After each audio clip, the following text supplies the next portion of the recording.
누가복음 5장 27절부터 35절까지입니다. 그 후에 예수께서 나가사 레위라 하는 세리가 세관에 앉아 있는 것을 보시고 나를 따르라 하시니 그가 모든 것을 버리고 일어나 따르니라.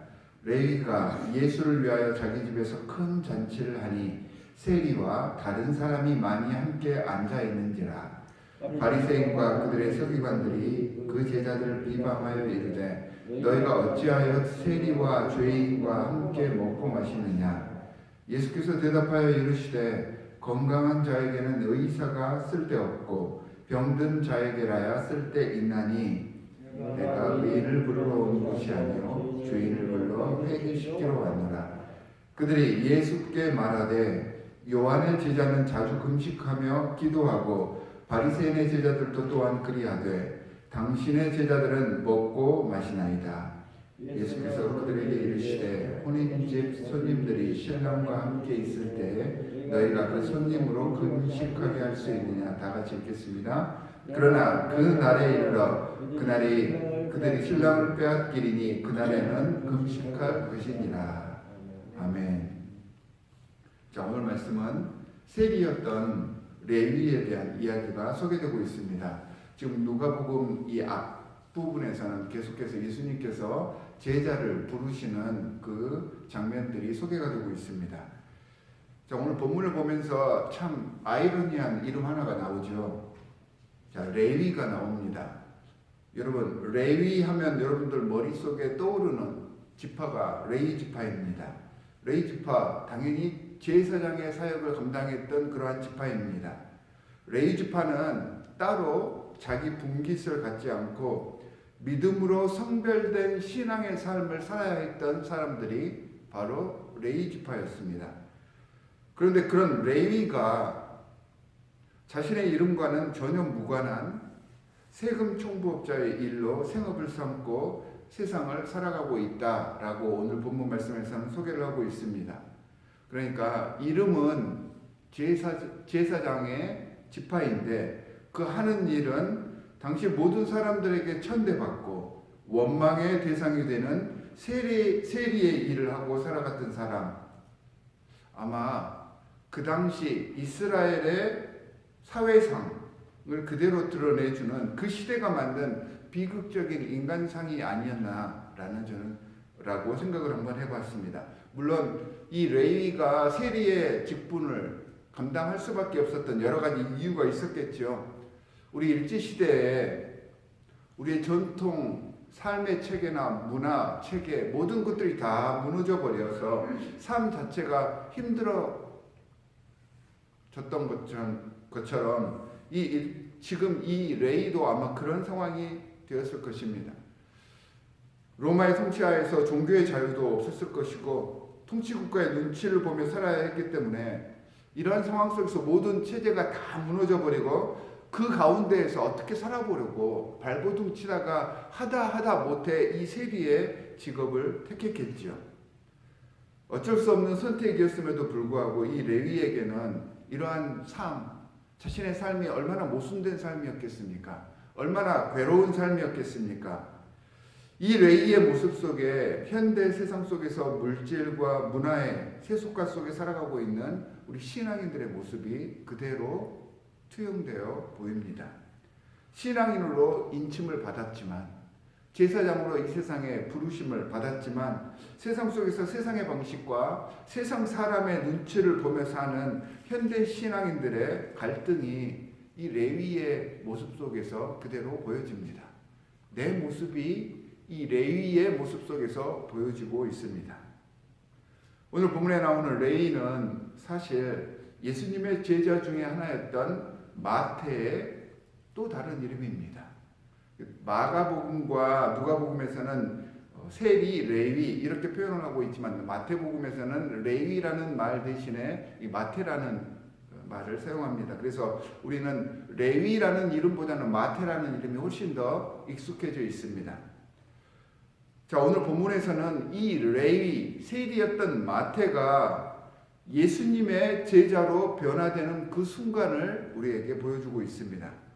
오늘 27절과 28절에 보니까 예수께서 이 레위에게 나를 따르라 라고 말씀을 하시니 그가 모든 것을 버리고 일어나 따르니라 라고 이 세리가 제자로 바뀌어지는 그 순간을 보여주고 있습니다. 세상에 자신과 예수님의 관계를 방해했던 모든 것들을 다 내던져버렸다고 했습니다. 예수를 따르기 위해서 모든 것들을 다 포기했습니다. 세상과 신앙의 경계에서 갈팡질팡하는 것이 아니라 결단해서 방향을 잡고 정하고 나아갔습니다. 여러분, 이게 신앙입니다. 신앙은 두 주인을 섬길 수 없는 것입니다.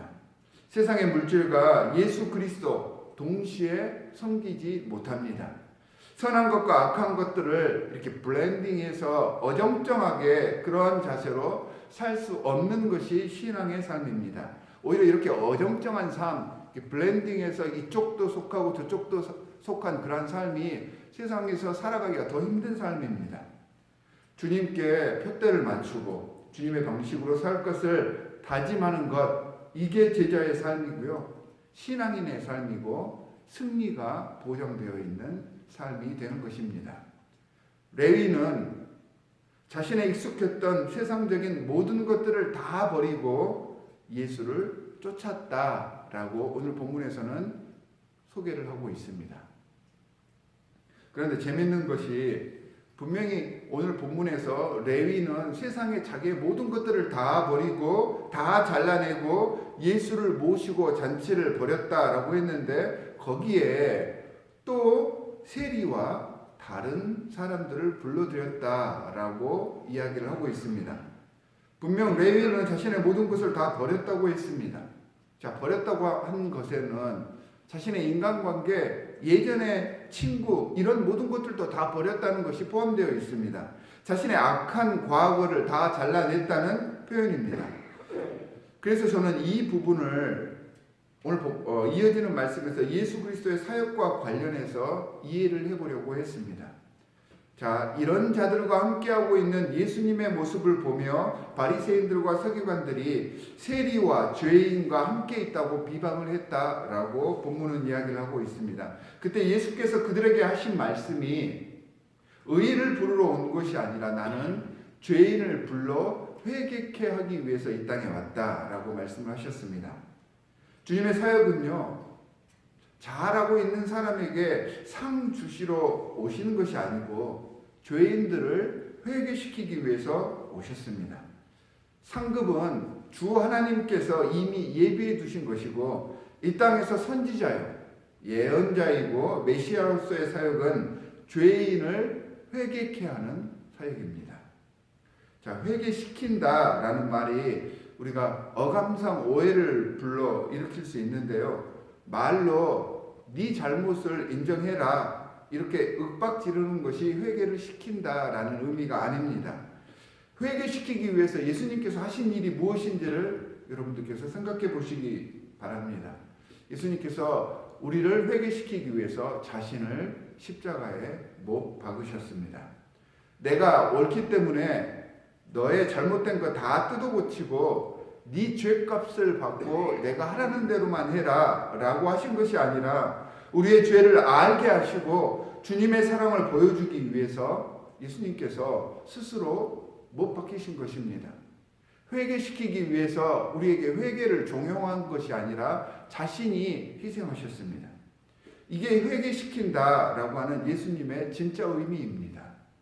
말로 어정쩡한 방식으로 누군가를 절대 회개시킬 수가 없습니다. 회개시키기 위해서는 죄인들 속에서 그들과 함께 해야 한다. 그리고 자신을 포기해야 한다라고 주님께서는 말씀하셨습니다. 여러분, 나랑 전혀 생각이 다른, 그리고 나를 계속해서 아프게 하고 죄악의 길로 인도하는 사람들과 함께 일을 하고 함께 동행하는 것 절대 쉽지 않습니다. 내 정신이 넘어가지 않도록, 그 사람들에게 휩쓸리지 않도록 나를 계속해서 성찰해야 하고요.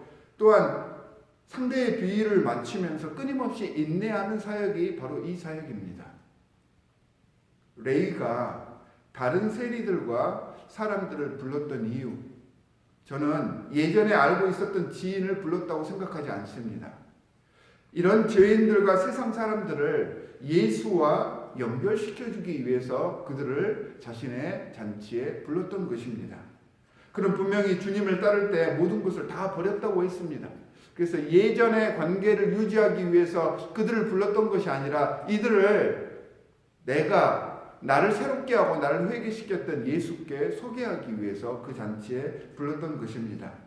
예전 인연에 연연하지 않고 오히려 예수 그리스도께 이들을 소개하여서 예수 그리스도의 이름으로 이들이 주님을 영접하고 대접하게 하기 위해서 자신의 잔치에 불렀다라고 저는 해석을 하였습니다.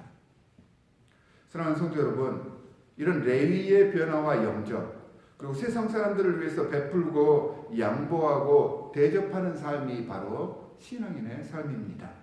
죄를 부르러 오신 예수님의 사역이 그 사역이었습니다. 나를 내려놓고 남의 입장에서 그들과 함께하는 삶, 다시 말씀드리지만 절대 쉽지 않습니다. 그들의 관점에서 생각을 해야 되고요. 그들의 시각으로 볼 수 있고 그들과 함께 공감할 수 있는 능력이 주어져야만 이러한 영성이 나에게 갖춰지고 내 마음이 준비가 되어 있어야만 가능한 삶입니다. 주님께 의지하며 이런 주님의 영성을 갖출 수 있도록 이 시간 주님을 붙잡고 기도하시기 바랍니다. 이 예수 그리스도의 영성이 이 세상을 승리할 수 있는 비결이고요. 이 세상에서 다른 사람들에게 주눅들지 않고 당당하게 살아갈 수 있는 유일한 방법입니다. 오늘 이 말씀을 붙잡고 레위처럼 예수 그리스도로 변화되어서 다른 이들을 변화시키고 또는 예수 그리스도께 인도하는 참 신앙인의 하루가 되시기를 주 예수 그리스도의 이름으로 간절히 축원합니다. 두 가지 기도 제목을 드리도록 하겠습니다. 첫 번째는 오늘 본문 말씀에서처럼 레위처럼 예수 그리스도를 만나서 예수 그리스도의 품성으로 조금씩 변화되는 오늘 하루가 될 수 있도록 주님의 성품을 이 시간 우리에게 성령으로 허락해 주십시오라고 기도해 주시기 바랍니다. 두 번째는 어떤 상황에서도 예배하기를 쉬는 죄를 범치 않도록 우리 교회 공동체가 예배하는 공동체로 계속해서 성장해 갈 수 있도록 이 시간 새벽제단에 오신 여러분들께서 중보해 주시기 바랍니다. 두 가지 기도 제목을 가지고 함께 기도하도록 하겠습니다. 하나님 아버지 정말로 감사합니다. 오늘 말씀을 통하여서 예수 그리스도의 품성으로 세상을 섬길 수 있는 사람이 되기를 주님께서 바라심을 우리가 알았습니다. 주님의 부르심이 이렇게 확신한데 우리는 세상의 물결과 세상의 시류에 휩싸여서 주님의 부르심을 애써 외면했을 때가 너무나도 많았습니다. 하나님 아버지 용서하여 주시옵소서. 레위라는 이름을 가지고 세리의 삶을 살았던 이런 이중적인 삶이 아니라 이제는 오직 주님만을 바라보고 결단하여 나아갈 것을 이 시간 소원하오니 성령으로 우리와 함께하여 주시사 예수 그리스도께서 이 땅에서 보여주셨던 그 섬김의 삶을 살아갈 수 있도록 주님 역사하여 주시옵소서. 특별히 우리 디트로이트 한인연합 장로교회를 사랑하셔서 귀한 공동체를 세우게 하여 주셨고 또한 2022년도 우리 김혜길 목사님을 통하여서 새로운 목회의 비전을 제시하고 모든 성도들이 하나가 되어서 주님을 향해 나아갈 수 있도록 해주셨습니다. 예배를 위하여서 헌신하며 모든 성도들이 하나 될 수 있는 공동체가 되게 하여 주시옵시고 이 예배를 통하여서 모든 성도들이 선교사로 변화되어서 이 지역을 섬기고 내가 서 있는 이 땅에서 세상을 변화시키며 하나님의 나라로 변화시켜 나아갈 수 있는 참다운 주님의 신실한 제자들 되게 하여 주시옵소서. 오늘 또 이렇게 새벽을 깨우기 위하여 주님의 성전에 모여서 주님 앞에 예배드리는 귀한 하나님의 기도자들이 있습니다. 이들의 기도가 땅에 떨어지지 않도록 주님께서 역사하여 주시옵시고 이들의 기도대로 아름다운 결실을 맺어서 기도하는 자들의 올바른 본을 모든 이들에게 증거하는 삶 살게 하여 주시옵소서. 우리를 원하신 주 예수 그리스도의 이름으로 간절히 기도하옵나이다. 아멘. 하늘에 계신 우리 아버지여 이름이 거룩히 여김을 받으시오며 나라가 임하시오며 뜻이 하늘에서 이루어진 것 같이 땅에서도 이루어지이다. 오늘 우리에게 일용할 양식을 주시옵고 우리가 우리에게 죄 지은 자를 사하여 준 것 같이 우리 죄를 사하여 주시옵고 우리를 시험에 들게 하지 마시옵고 다만 악에서 구하시옵소서. 나라와 권세와 영광이 아버지께 영원히 있사옵나이다.